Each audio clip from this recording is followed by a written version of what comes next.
माँ बाप के पैसों पर ऐश करने वाले बच्चे तो बहुत मिल जाएंगे, लेकिन बच्चों की कमाई में ऐश करने वाले माँ बाप बहुत कम मिलेंगे। इस्लाम ने औलाद को नेमत कहा है, बोझ नहीं, और माँ बाप को रहमत कहा है, सौदागर नहीं।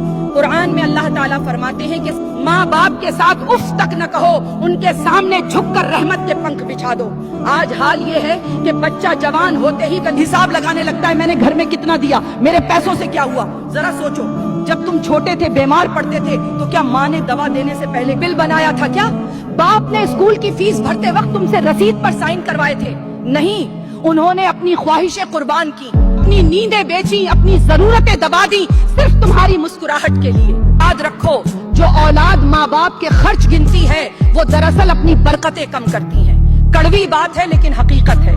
माँ बाप औलाद की कमाई खाने के लिए नहीं जीते, बल्कि औलाद को कमाने लायक बनाने के लिए जीते हैं। अगर बात दिल पर लगी हो तो आज ही माँ बाप के कदमों में बैठकर उनका हाथ चूम लो, क्योंकि जन्नत का रास्ता उनके पैरों के नीचे से ही गुजरता है।